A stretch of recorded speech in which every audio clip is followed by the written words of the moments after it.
Ayo, what's up? Ako nga pala si BT at nandito ngayon tayo sa BT Reaction and welcome to my channel, Tunay na Kritiko.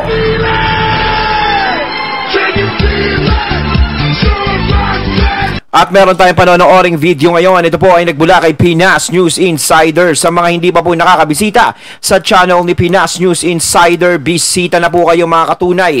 At kung hindi pa kayo nakakapag-subscribe, subscribe na din po kayo mga katunay kay Pinas News Insider. At syempre, huwag nyo rin po sana kalimutan na mag-subscribe dito sa channel ko sa Tunay na Kritiko. Sa mga hindi pa nakakapag-subscribe, and click the notification bell para maging updated po kayo sa mga reaction videos na aking ilalabas. At huwag na natin pagtagalin at sabay-sabay na nating panoorin ang laman ng video na hatid sa atin ni Pinas News Insider at bibigyan natin ng reaksyon. Pasok! Ito ang balita Marcoleta. Ngayon. Viral ngayon sa mundo ng social media.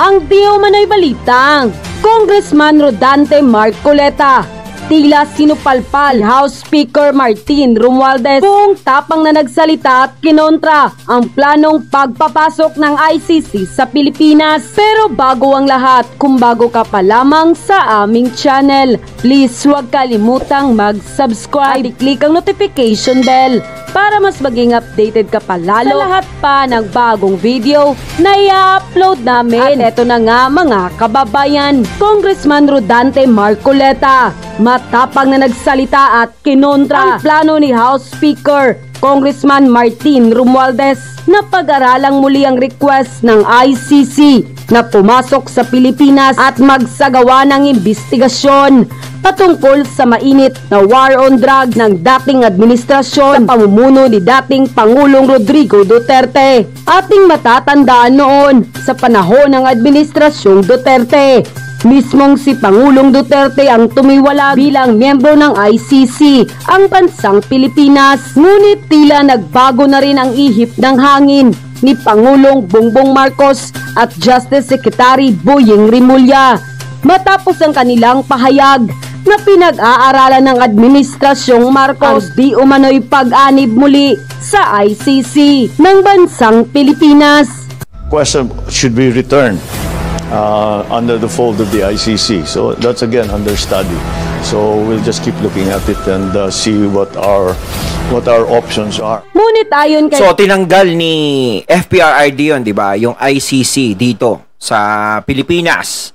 So ito naman pinag-aaralan ni PBBM kung dapat bang ibalik ang ICC dito.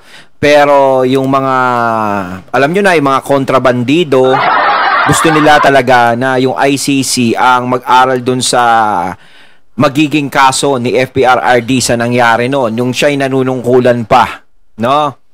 Parang gusto nila talagang malitis, no? Pero nakakahanap naman sila ng katapat dahil nga to si Kong Marcoleta talagang kumokontra dun sa gustong mangyari ng Speaker and Friends. Congressman Rodante Marcoleta, isa itong malaking insulto sa justice system ng ating bansa na maayos namang gumagana. At ayon nga sa ating mga kababayan, tila gusto di umanong wakasan ni Congressman Martin Romualdez ang ligasiya ng mga Duterte dahil di umano gusto nitong manguna sa susunod na halalan. Isang malaking tanong, totoo kaya ito mga kababayan? Nang lumabas nga ang balitang ito, maraming sa ating mga kababayan ang hindi napigilan ng kanilang sarili na magbigay ng kanilang hinaing at komento ito yung maganda yung komento, social media. At ayon pa sa kanila, si Sir Marcoleta talagang nasa sambayan ng Pilipinas ang puso nito. Hindi kagaya ng ibang abogado dyan na mga balingbing. Sala sa init, sala sa lamig. Ito ang Alam nyo para sa akin lang, no, meron tayong justice system dito sa Pilipinas, no, na pwedeng lumitis sa iba't ibang kaso. Kasi kung aasa tayo sa ibang bansa, ang ibig sabihin nun, hindi kayang i-handle dito sa bansa natin yung mga kaso na, syempre, kung may mga lalaki, ganyan, siguro, dyan pumapapel yung ICC. No? Pero parang inaamin naman na hindi kayang lutasin dito dahil kailangan pa ng tulong nila. Although may mga nagsasabi na ang justice system sa atin dito sa Pilipinas ay napakatagal talaga. Yung tipong nakakulong na yung suspect no, ang tagal niya na sa kulungan pero nililitis pa rin siya. Hindi pa siya nahahatulan. No, ganon katagal. No, kung ang ICC ba is nandito, kung sakasakali na may mga ganyan, may mga kasalanan yung mga tao, ganito, na walang kinikilingan, no? Mapababa, mapataas yung may kaso, is malilitis ba kaagad? Mahahatulan ba agad ang may sala? No, yan ang question ko. No, siguro sasabihin na iba, oo, mabilis, ganto ganyan. Sa tingin ko naman din, no, parang inaamin natin na hindi natin kaya lutasin yung mga kaso dito dahil may sarili naman tayong hustisya dito, kumbaga. Parang inaamin na natin sa sarili nating hirap na hirap tayo. No, at saka talagang mabagal talaga dito. Parang gano'n. Yan yung gusto nila Kaya gusto nila yung ICC pumasok dito para mapabilis siguro. Para talaga ang legacy ng mga Duterte is mawala talaga. No? Yun lang naman motibo Kailangan ng ating bayan matalino at may malasakit sa bayan. Di katulad ng marami dyan, una muna ang pamumulitika. Marcos loyalista ko, pero okay naman si Inday. Bakit kailangan yung hanapan ng mali? Ang isipin nyo kung paano tayo magkaisa para umunlad at sumulong ng Pilipinas. Napag-iwanan na tayo dahil sa bulok ng mga politiko. Nagpapalapad lang ng mga papelyan si Speaker Martin. Kaya malaki ang suporta sa pagbabalik ng ICC para sirain ang ligasiya ng mga Duterte na alam naman nating mahirap lampasan ng kahit sino man. Kapag ikaw kasi may bala ka, no? Kung meron ka talagang gustong mangyari, no? Tatakbo ka ganyan, is kokontrahin mo talaga kung sino yung mga matutunog at magiging harang sa daan mo. Kasi bilang speaker, hindi niya trabaho yung mga ganyang bagay, di ba? Yung mga katunay. Halos lumalagpas na siya sa trabaho bilang speaker. No, yun lang ang kina-question natin kay Speaker Martin. No, na bakit lumalagpas siya tapos sasabihin niya na wala akong ambisyon na gumanto ganyan. Syempre, ikaw ba ikikilos kung wala kang ambisyon? 'Di ba? Meron kang ambisyon, meron kang gustong makuha o maging goal sa buhay mo. No? At lalong-lalo na is yung mga Duterte talaga ang napapag-initan. Sa dinami-dami ng walang silbi yan sa mga politikong walang silbi na nagpapabigat lang dyan, is hindi nila pinag-iinitan. Ang pinag-iinitan nila dito is ang mga Duterte lang. Wala nang iba. No, yun ang inilalagay nila sa hot seat. Wala nang iba. Kaya nakakapagtaka, di ba? Na bakit sila lang? Hindi pwede sabihin kasi may mga kaso silang ganto, ganyan.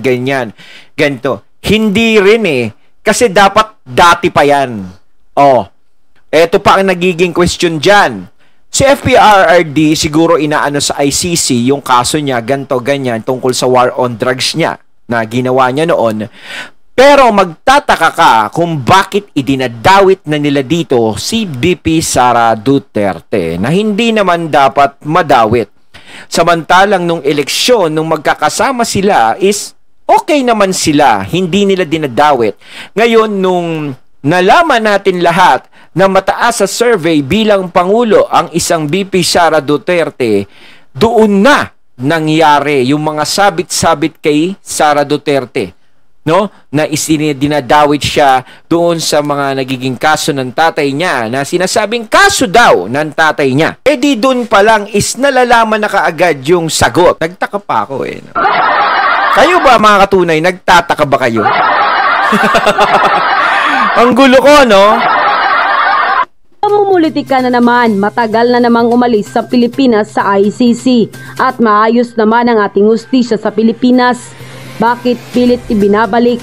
Baka siguro gustong sirain ng mga Duterte dahil alam naman nilang lamang na lamang ito pagdating sa halalan. Marcoleta lang ang tunay na may malasakit sa bayan at totoong kakampi ng mga Duterte. May paninindigan, tapat sa serbisyo at hindi pamumulitika ang inuuna. Hindi kailangang ibalik ang ICC sa Pilipinas. Gastos lang yan. Ang isipin nyo na lang kung papaano sugpuing muli ang masamang naidudulot ng ipinagbabawal na gamot na resolba na sana ng dating administrasyon. na unti-unti na namang lumalaganap ngayon sa... Yan ang dapat nilang ituloy ngayon.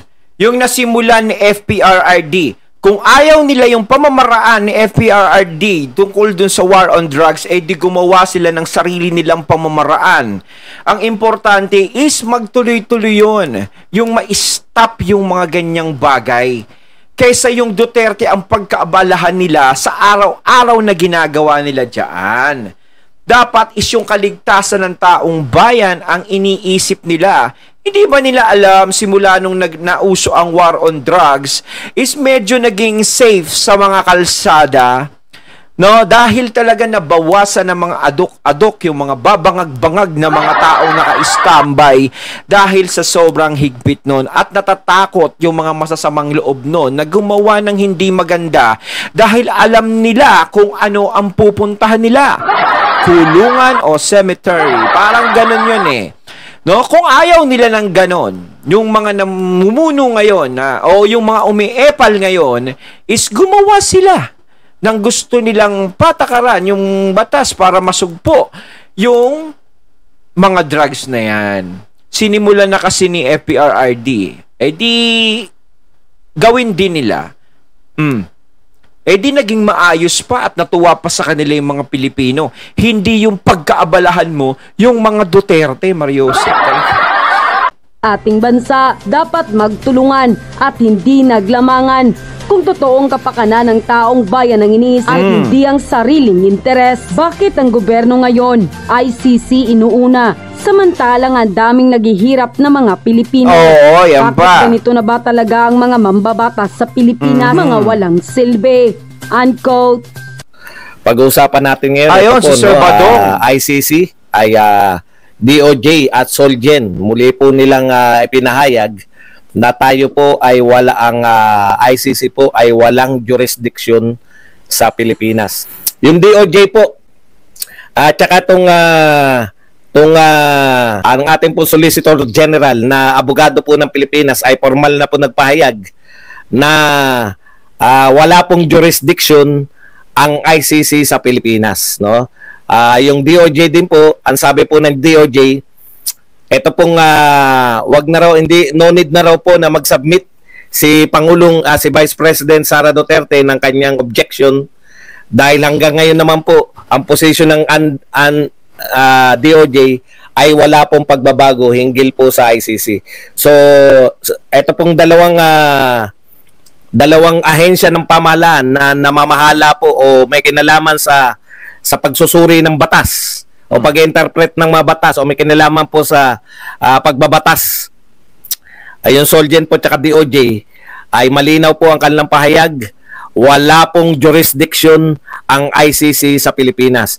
Boss Buds, ano yung ginagawa ng Congress ngayon? No? Ito po ba, halimbawa, pinasa, majority, 300 plus ng walang nag-abstain, lahat sila pro-ICC. Alam niyo naman sa Congress, di ba? Magpipirmahan pa yung mga yan. So, may pahayag na rin po dyan si Solgen, no? Ang pahayag po ni Solgen, ang lahat ng legislative resolution, mag-resolution man ng sangkatutak, dagdagan man nila kahit 1,000 resolution pa, no? Ang kanilang gawin ay ito po ay non-binding dahil wala na po tayong jurisdiction effective. Tama po yung sinasabi, pareho po na sinasabi si Solgen at saka po yung ating kaisa-isang abogado na accredited ng ICC, si Harry Roque, na 2019 po, effective ng 2019, wala na pong jurisdiction ang ICC sa Pilipinas, no? So lahat po to ay pagpapakita lang ng kanilang saloobin. May silbi po ba yung pagpapakita ng saloobin? Wala pong silbi. Parang sinasabi mo lang, ayaw namin sa ICC. O ganun lang po yun. Parang mga placards.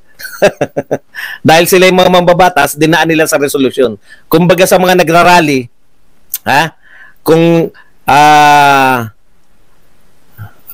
kumbaga sa mga nagrarally, placards lang po yan. Pwede mong hindi intindihin, hindi po yan makakapagpabago.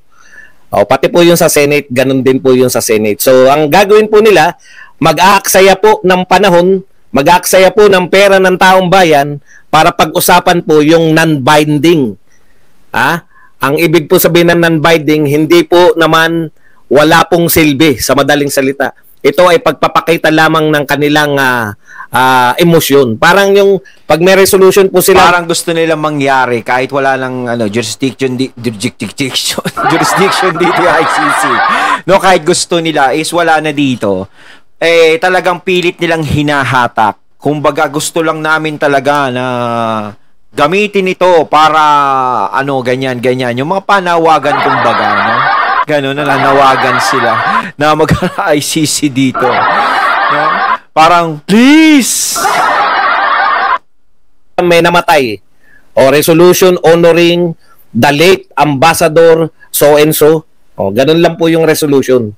Okay? So, wag na po yung ikainit ng ulo. Opisyal na po itong mga nagpahayag. Pero, ayan yung pero ibang usapin daw po yung pagbabalik sa ICC.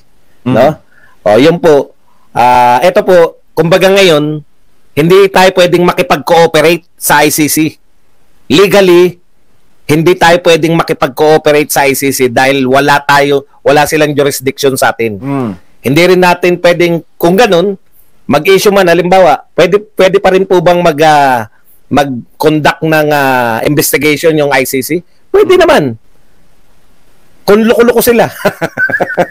Ayun, at ating natunghayan ng video na nagmula kay Pinas News Insider at syempre natunghayan din natin ang video yun na nagmula kay Sir Badong Arateles. Ayan mga katunay, kayo, ano ang masasabi nyo tungkol dito sa video na binigyan natin ng reaksyon?